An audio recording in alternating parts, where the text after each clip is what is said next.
그들이 여리고에 이르렀더니 예수께서 제자들과 허다한 무리와 함께 여리고에서 나가실 때 디메오의 아들인 맹인 거지 바디메오가 길가에 앉았다가 나사렛 예수라 말을 듣고 소리 질러 이르되 다윗의 자손 예수여 나를 불쌍히 여기소서 하거늘 많은 사람이 꾸짖어 잠잠하라 하되 그가 더욱 크게 소리 질러 이르되 다윗의 자손이여 나를 불쌍히 여기소서 하는지라.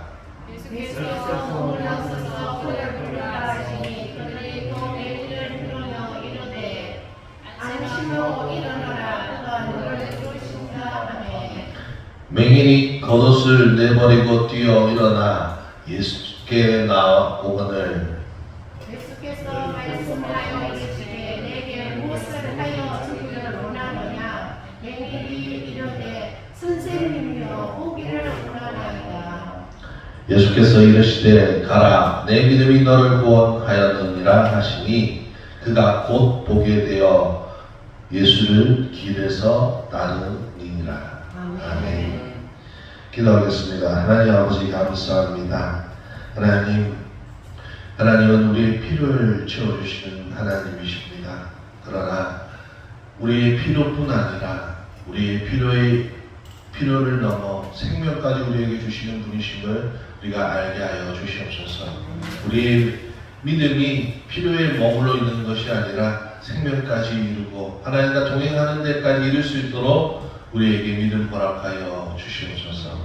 감사하며 우리 주 예수 그리스도의 이름으로 기도드렸습니다. 아멘. 할렐루야. 제가 요즘에 드라마를 하나 보고 있습니다. 드라마를 하나 보는데 이상한 변호사 무용이라는 드라마인데 그 자폐를 가진 변호사입니다. 이 자폐를 가진 변호사인데 얼뜻 보면 그 사람의 세상에서만 사는 것 같은데 그 사람의 시선이 어떻게 하냐면 다른 사람들의 보지 못하는 것까지 그는 보고 있습니다. 그가 이제 처음으로 변호사가 되고 대형로펌에서 사건을 하나 맡게 됩니다. 그 사건은 이 치매 걸린 한 할아버지가 치매하고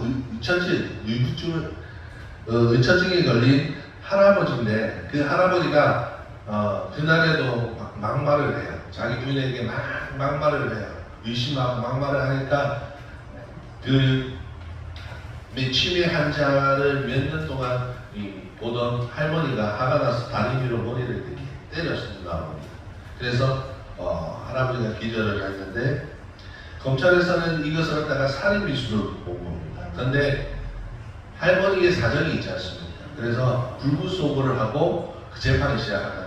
그 검찰에서 불구속한 상태에서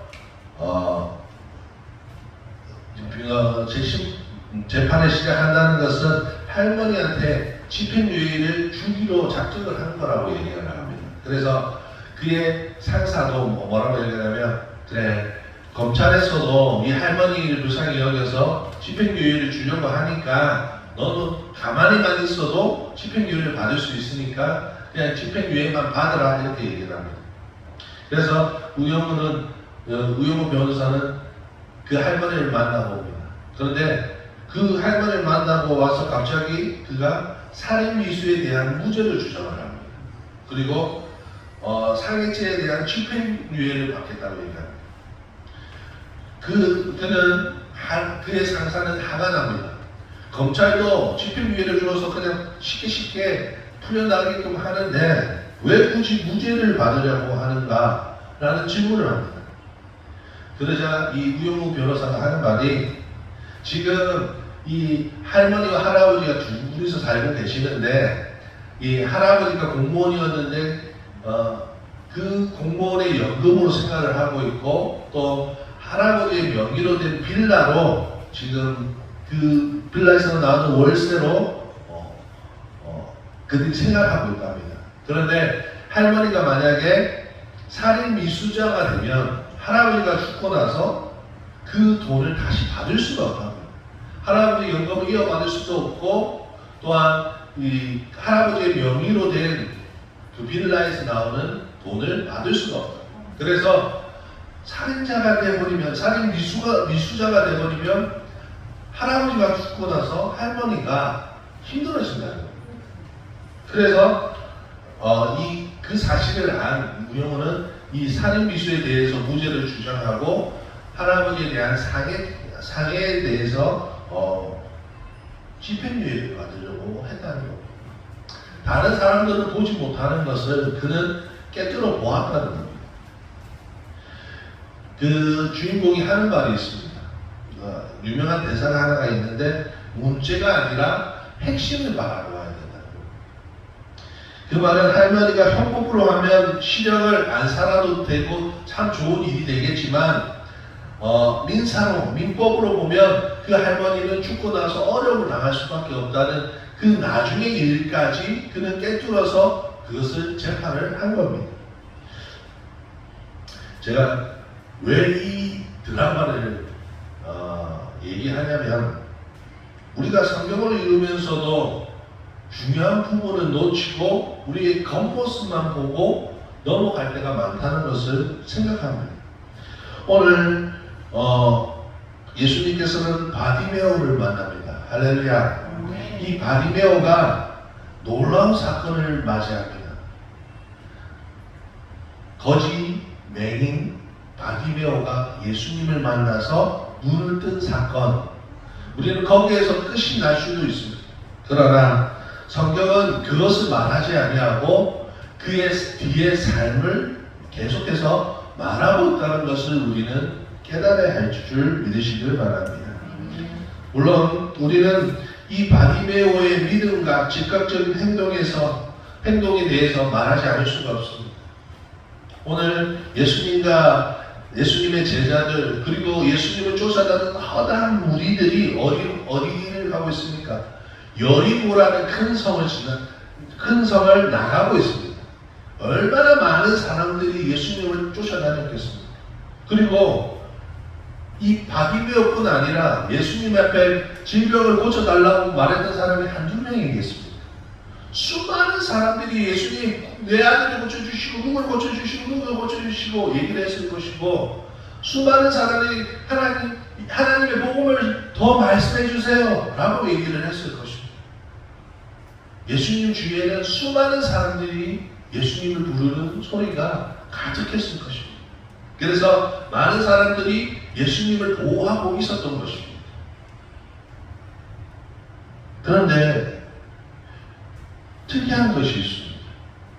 그렇게 많은 사람들이 분명히 외쳤을 것인데 왜 예수님은 바디메오를 선택해서 그를 집어서 그를 불러내신 것일까요?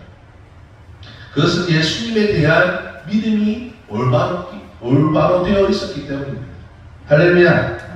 그는 예수님을 그저 유명한 사람, 능력 있는 사람으로만 바라본 것이 아니라 메시아, 구원자로 여겼다는 것입니다. 할렐루야. 그 이유가 바로 다윗의 자손이라는 호칭에 있습니다. 이스라엘에는 한 가지 예언이 있는데 다윗의 자손이 우리 먼 훗날 다시 나타날 것인데 다윗의 왕과 같이 이 나라를 다스릴 거라고 얘기를 하는 겁니다. 이사야 9장 6절에 이는 한 아이가 우리에게서 낳고 한 아들을 우리에게 주신 바 되었는데 그 어깨에는 정사를 메었고 그 이름은 기묘자라 모사라 전능하신 하나님이라 영존하시는 아버지라 평강의 왕이라 할 것입니다. 할렐루야.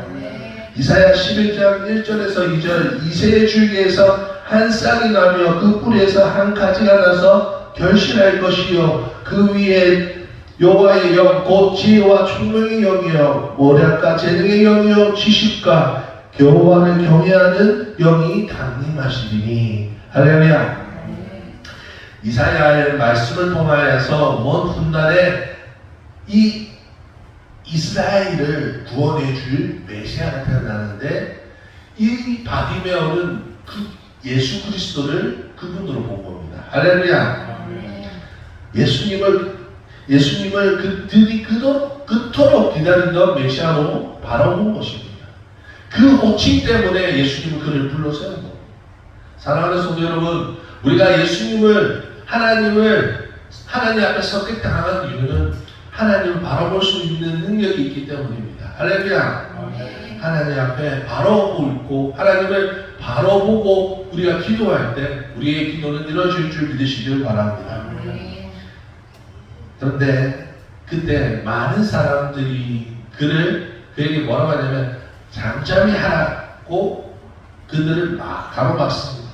물론 그가 거지라서 더러운 손을 가지고 있어서 예수님을 더럽게 할까봐 막은 것도 있을 것입니다. 그러나 그들 중에 몇몇은 이 다윗의 자손이라는 호칭이 싫었을 것입니다. 호칭이 그들을 거슬렸을지도 모릅니다. 그러나 이 바디메오는 그 가로막는 소리에 더욱더 크게 소리 질렀다고 합니다. 할렐루야. 자신을 가로막는 그 호칭, 그 사람들에게 다윗의 자손이여 나를 불쌍히 여기소서 더 크게 소리를 외쳤다고 얘기해요. 그가 이토록 간절한 데는 이유가 있습니다. 맹인이고 거지인 이 바디메오 앞에 구원자가 나타났습니다. 할렐루야. 그에게는 오늘이 마지막이라는 거예요. 오늘이 지나면 자신에게 눈을 뜰 기회가 없다는 것을 알고 있습니다. 그는 분명히 예수님이 자기의 눈을 뜨게 해줄 거라는 확신을 가졌습니다. 확실한 믿음이 있었습니다. 할렐루야. 성경 어디에도 이 바디메오처럼 예수님에 대한 확실한 믿음, 예수님이 꼭 나의 눈을 뜨게 해줄 거라는 확실한 믿음을 가지고 예수님께 나아간 사람들은 구원을 얻을 줄 믿으시길 바랍니다. 그저 자신의 몸의 상태만 변한 것이 아니라 영혼의 상태까지 변화시켜 주시는 분이신 줄 믿으시길 바랍니다. 사랑하는 성도 여러분, 오늘의 주인공은 바디메오입니다.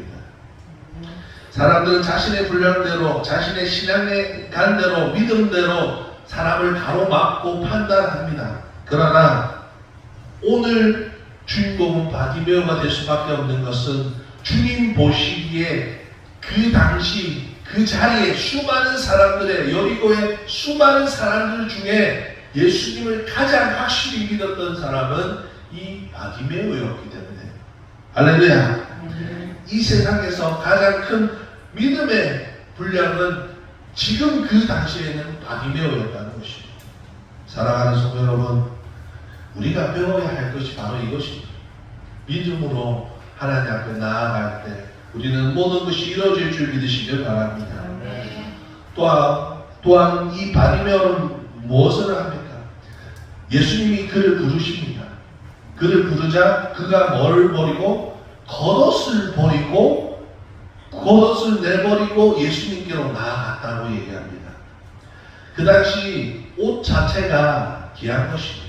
그래서 예수님이 십자가에 달릴 때 로마 병정들이 주님의 옷을 나누기도 하였습니다. 그처럼 옷은 귀한 것인데 더욱이 거지이고 맹인인 이 사람에게 이 옷이라는 것은 단순히 옷이 아니라 그 중동 지방에는 밤이 춥습니다. 밤 되면 막 이게 사람이 얼어 죽을 수 있을 정도의 온도까지 더 떨어진다고 합니다. 그래서 옷이 꼭 필요합니다. 그래서 율법에는 뭐라고 얘기하냐면 너희가 이 사람에게 옷으로 저당을 잡더라도 밤이 되면 그 옷을 다시 돌려주고 낮에 다시 전당을 잡아라 이렇게 얘기를 합니다. 그처럼 옷이 귀한 것인데 지금 그는 어떻게 합니까? 그 옷을 내버리고 예수님께로 뛰어갑니다. 왜 그렇게까지 했을까요? 그에게는 확신이 있었습니다. 할렐루야.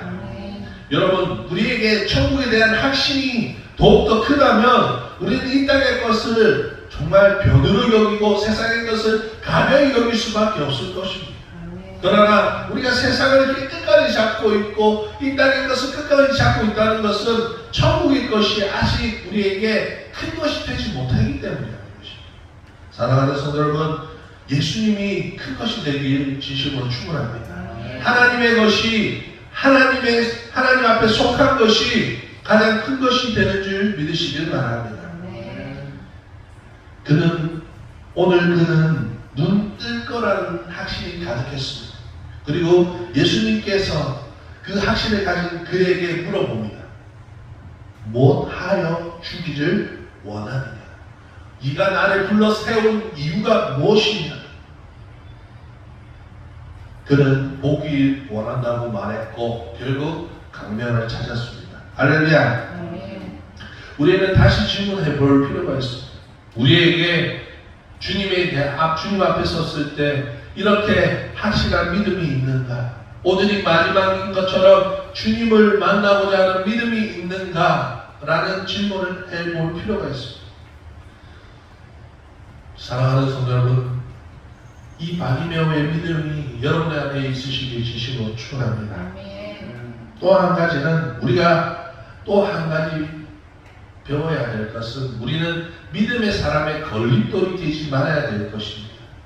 예수님을 따라다녔지만 예수님 앞에 믿음의 걸림돌이 되는 사람들이 종종 있었습니다. 주님에게 향유를 부어서 주님을 기념하는 많은 날을 방해하는 사람이 있는가 하면 주님이 십자가에서 영광을 당하실 것을 말했을 때 주님의 제자 베드로는 자신의 생각으로 안 된다고 말해야 했습니다. 오늘 역시 마찬가지입니다. 사람들은 자신의 생각과 자신의 믿음대로 바디메오로 가로막습니다. 그 사람들의 특징은 자신들의 생각을 가진 겁니다. 그들의 생각에는 선한 행동 같고 올바른 행동 같습니다. 그러나 사랑하는 성도 여러분, 우리는 인간의 사고가 아닌 하나님의 뜻을 위해서 살아가는 저와 여러분 되시기를 진심으로 축원합니다. 여러분의 믿음으로, 여러분의 생각으로 다른 사람을 판단하거나 정리하지 마시기 진심으로 축원합니다. 오직 믿음 가운데서 모든 사람들을 사랑하시는 저와 여러분 되시기 진심으로 축원합니다. 그러나 오늘 우리가 이 사건을 마무리하는 것이 아니라 이 사건을 조금 더 깊이 들어가 봐야 될 이유가 하나 있습니다. 그것은 예수 그리스도의 말씀입니다. 오늘 이 바디메오나 그를 막는 사람에게 우리가 교훈을 받는 것도 좋지만 그에게 말씀하시는 예수님을 우리는 잘 기억해야 합니다.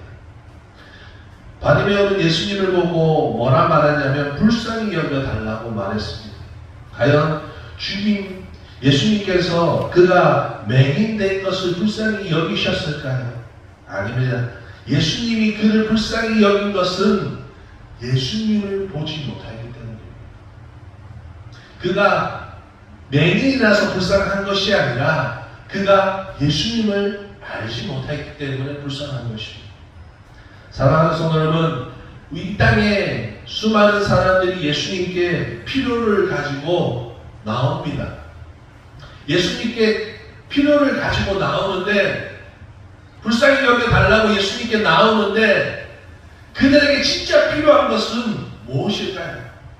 단순히 자신에게 있는 문제가 해결되는 것, 거기서 머무는 것이 아니라 사랑하는 성도 여러분, 우리는 예수님을 만나야 될 줄 믿으시길 바랍니다. 생명을 구해야 될 줄 믿으시길 바랍니다. 그는 예수님 앞에 나와서 예수님이 하는 질문을 듣습니다. 내가 무엇하여 주기를 원하느냐? 눈 뜨기를 원합니다.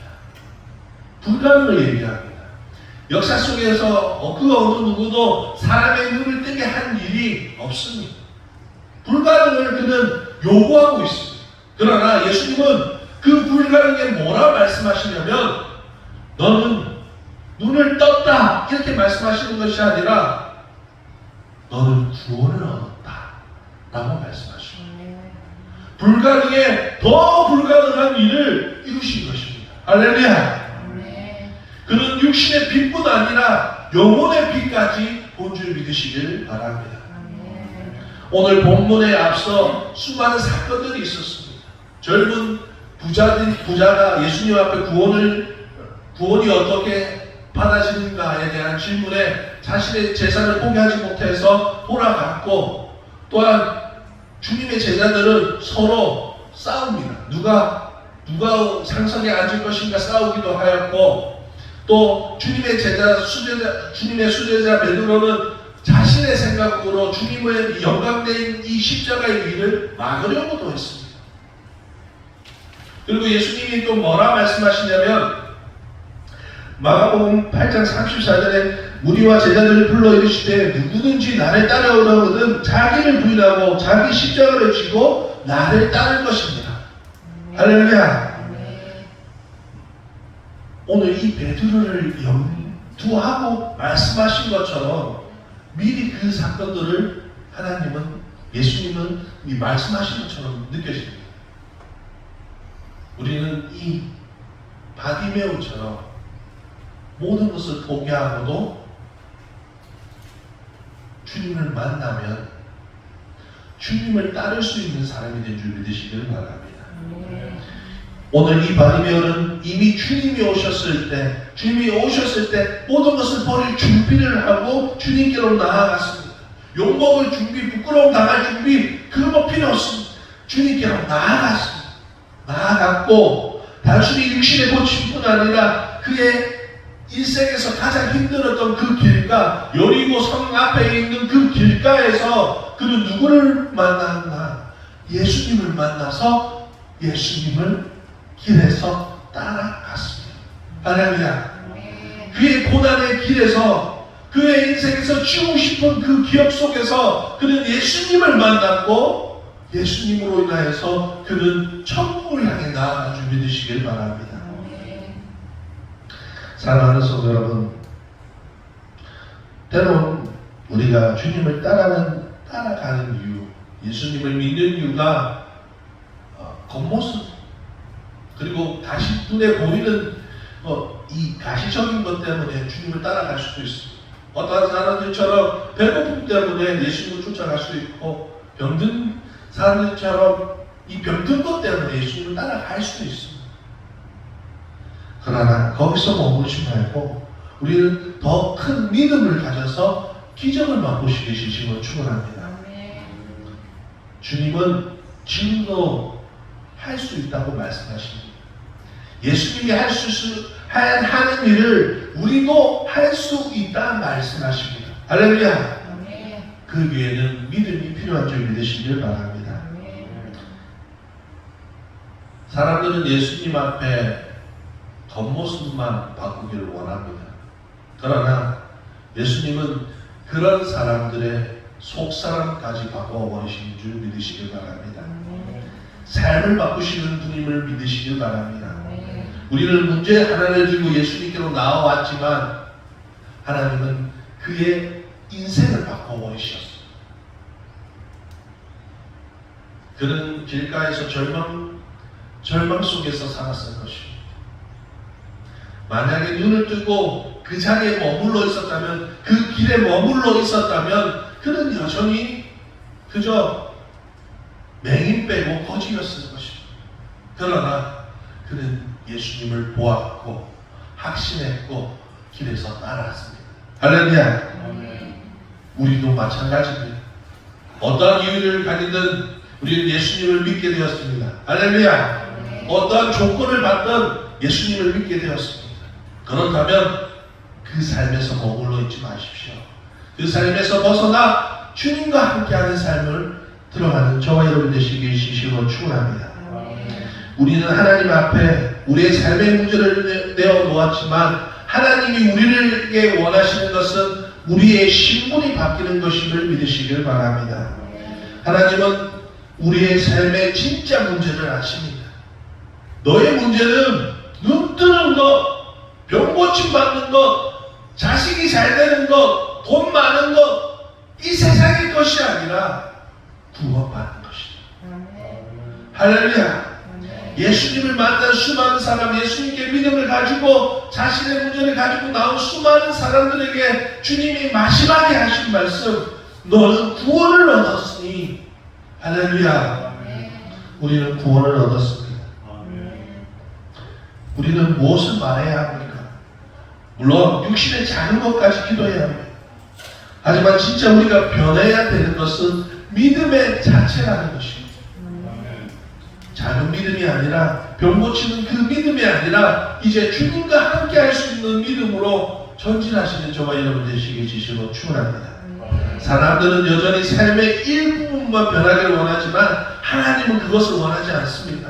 사람의 일부분이 아니라 그의 그의 일생 삶의 전부의 주인이 되시길 원한다는 것입니다.